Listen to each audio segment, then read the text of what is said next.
Na nossa aula de hoje, que nós estamos pensando a psicologia, as instituições, vamos então pensar as instituições de saúde, né? Esse resgate histórico nos séculos da história do nosso país. Como nós vimos no vídeo anterior, foi no século XIX, a partir da transferência da corte portuguesa para o Brasil, que começou a ter esse movimento para que aqui tivessem instituições voltadas à formação, instituições de ensino superior, como as faculdades de medicina na Bahia e no Rio de Janeiro. Eu também mencionei no vídeo anterior que para se tornar médico era necessário que os alunos de medicina apresentassem uma tese. Alguns dos assuntos dessa tese, onde questões relacionadas à psicologia emergiam, foram psiquiatria, neurologia, medicina social, medicina legal, investigando a relação entre medicina e crimes, né? E a partir de 1836, começaram a existir teses mais específicas sobre fenômenos psicológicos, como paixões ou emoções, diagnóstico e tratamento das chamadas na época alucinações mentais. Outros termos usados na época para fenômenos psicológicos eram a epilepsia, a histeria, a ninfomania, a hipocondria, investigações sobre psicofisiologia, esse campo em que a educação física, a educação do corpo, dos hábitos do corpo, das práticas corporais era vista como ligada à educação moral, já que o exercício é visto como uma forma não só de educar e de disciplinar o corpo, mas educar e disciplinar a moralidade. Temas sobre sexualidade, temas de caráter psicossocial. Foi em 81 que, dentro do curso de medicina, foi criada pela primeira vez uma cátedra chamada Clínica das Moléstias Mentais. E aí cresce esse campo que existe até hoje, né? Por exemplo, nós temos um curso de pós-graduação na Faculdade Federal do Rio de Janeiro, na Universidade Federal do Rio de Janeiro, em Medicina Social. Mas como nasce a medicina social, que é buscar o pensamento e a ação em medicina com as relações em sociedade? Principalmente a partir de um momento em que cidades brasileiras como o Rio de Janeiro estavam passando por um grande crescimento urbano. Muitas pessoas morando nas cidades, muitas pessoas migrando para trabalhar nas cidades, mas condições muito precárias de saneamento, né? Havia condições muito limitadas de higiene, de cuidado com o corpo, de cuidado com a saúde. E isso era propício, então, a muitas doenças, a uma alta mortalidade. Aí a medicina social, ela surge não para cuidar dessas doenças, mas para pensar em formas de prevenir.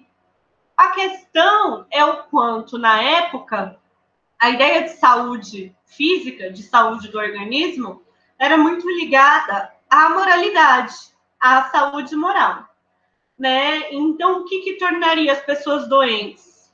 A questão das desordens, de desviar das normas estabelecidas. E um exemplo desse pensamento é a criação da Liga Brasileira de Higiene Mental, em 1923. Da mesma forma que nós temos hábitos de higiene cuidando do nosso corpo físico, deveriam haver hábitos de higiene mental. E vamos ver a seguir o que era considerada a higiene mental. A autora que nós estamos seguindo hoje, ela define a medicina social como aquela que, nesse quadro, elaborará propostas para as várias instituições sociais, com a finalidade de higienizá-las. Então, quais espaços se tornaram foco de atenção da medicina social? Os hospitais, os cemitérios, os quartéis, os bordéis, as prisões, as fábricas e, de maneira especial, as escolas, que se tornaram um tema muito frequente nas teses de doutoramento.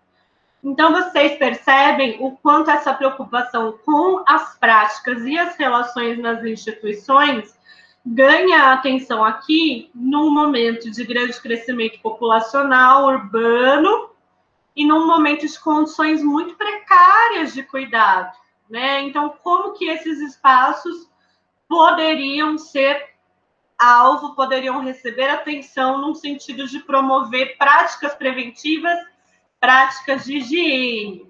A questão é o que acabou pautando a higiene mental? Ideias eugênicas, ideais eugênicos, como a teoria da degenerescência, para entender as práticas, para entender como as pessoas se comportavam, para entender os hábitos das pessoas. Havia uma teoria de que isso teria a ver com as famílias de origem, com algo que passaria de geração em geração, como espécie de degenerescência. A teoria da degenerescência, ela propunha ações que extrapolavam os muros asilares, propondo a higienização e a disciplinarização de toda a sociedade. Então, essas ideias da degenerescência que começaram inicialmente para explicar pessoas que estavam sendo tratadas, acompanhadas por médicos, agora elas se difundiam para pensar a sociedade como um todo. E a ideia é: havia uma hierarquia racial. No ápice, a raça ariana, na base, a raça negra. Muitos teóricos acreditavam ser os negros mais propensos à degeneração por sua inferioridade biológica. Aí a gente percebe que, sob esse nome de higiene mental, o racismo se instituía como uma base das práticas que se propunham a prevenir problemas de saúde física e problemas de saúde mental. Explicava-se manifestações desses problemas pelo fato das pessoas não serem brancas e por uma busca do embranquecimento do Brasil. E junto com esse movimento veio uma preocupação para que fossem abertos, para que fossem iniciados os hospícios. A medicina social contribuiu também no plano da intervenção social, o que remete à defesa da criação de hospícios, uma necessidade imperativa para a higienização e a normalização da sociedade. Até meados do século XIX, não havia qualquer forma de assistência específica aos doentes mentais. Os loucos erravam pelas ruas, eram encarcerados nas prisões ou reclusos em celas especiais das Santas Casas de Misericórdia. Eu sei que em outras matérias vocês têm contato com esse período histórico, né? Têm contato com como a chamada loucura era considerada algo a ser prendido, algo a ser enclausulado para ser controlado, seja em prisões, seja em hospitais, mas com a ideia de prender, né? E os hospícios, eles vinham com um propício de tratar, só que era num momento em que o tratamento defendido, o tratamento promovido era o chamado tratamento moral. Os primeiros hospícios foram em 1842, o Hospício Pedro II, no Rio de Janeiro, e em 1852, o Asilo Provisório de Alienados, em São Paulo. O alienismo, que está no nome desse hospício de São Paulo, era aquela ideia de que as pessoas enlouqueciam por perderem a razão, por estarem alienadas da razão, e que o tratamento deveria promover formas racionais de vida, resgatar a razão, né? Uma ideia de tratamento moral, que hoje a gente sabe, né, que precisou ser muito contestado, que precisou passar por muita humanização diante da violência que acabava sendo justificada por essa ideia de devolver a pessoa à razão. Como que eram os hospícios, então? Como que eles se instituíram? Eles eram caracterizados por afastar a pessoa das famílias, afastar a pessoa das relações sociais, como se o isolamento fosse uma alternativa de tratamento, onde as pessoas eram vigiadas, tinha uma distribuição e organização do tempo, né? Havia horário para acordar, horário para as refeições, horário para as atividades e assim por diante. uma intensa repressão, intenso controle, e muitos estudos passaram a ser feitos nos espaços dos hospícios, observando como as pessoas se comportavam. E o trabalho compulsório era defendido como uma forma de tratamento, já que, como a gente viu, havia uma compreensão de que era na dimensão da moralidade que as intervenções deveriam acontecer. E por que, Marcela, a gente está falando disso para falar da psicologia, né? Por que a gente está falando do surgimento dos hospícios? Porque os primeiros laboratórios de psicologia surgiram nos hospícios, no século XIX.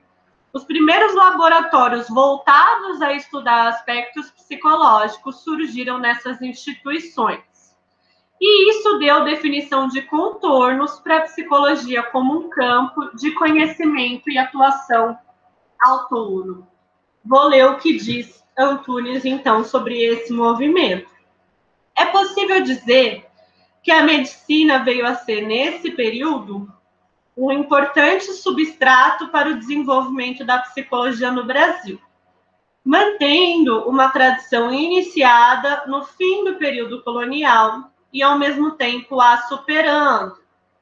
A evolução do pensamento psicológico no interior da medicina até o século XIX preparou o terreno para que o conhecimento e a prática da psicologia se desenvolverem a tal ponto que fizeram delinear-se com maior clareza seus contornos, tendo assim contribuído para a penetração da psicologia científica e sua definição como campo autônomo de conhecimento e ação, o que veio a se concretizar nas décadas iniciais do século XX.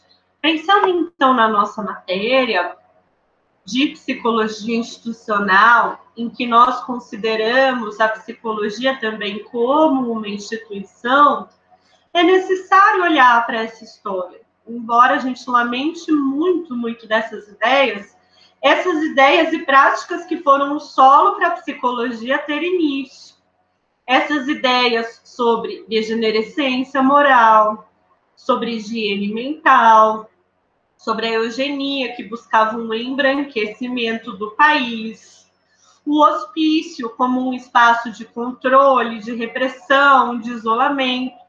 Pensar que os nossos primeiros laboratórios foram nos hospícios e que as primeiras teses, primeiras pesquisas produzidas no Brasil sobre fenômenos psicológicos foram dentro dessas teorias de degenerescência, de higiene mental, é algo que nos faz pensar a nossa profissão, como ela se institui, como ela vem se instituindo, lembrando que o movimento de instituir-se não é um movimento estático, é um movimento contínuo, em que vai se instituindo, se instituindo, se instituindo. Inclusive para a gente perguntar sobre resquícios dessas práticas, resquícios dessas ideias, em como a psicologia é vista, em como a psicologia é imaginada, no que se espera de profissionais da psicologia até os dias de hoje, né? Pensar como ela se estabelece como profissão, como a psicologia se estabelece como curso de formação, é pensar também esses momentos anteriores em que as questões psicológicas começam a ganhar importância. Né? No primeiro ano, vocês tiveram a chance de olhar um pouco para essa história do ponto de vista da psicologia, da história da psicologia. E agora, na psicologia institucional, mais do que conhecer a história, é também a gente se interrogar a força que essas bases do surgimento da nossa profissão têm em como a profissão se estabelece hoje, nas ações, relações, práticas nos espaços da psicologia hoje, para que a gente possa criticar resquícios dessas ideias, problematizar ideias que são naturalizadas. A gente sabe como o racismo é ainda hoje um grande desafio, são poucos os estudos, poucas as referências em psicologia para que a nossa atuação possa ser comprometida com o enfrentamento ao racismo. Conhecer esse histórico, então, conhecer as raízes é algo que pode nos ajudar a refletir sobre a profissão que estamos nos formando e que atuamos.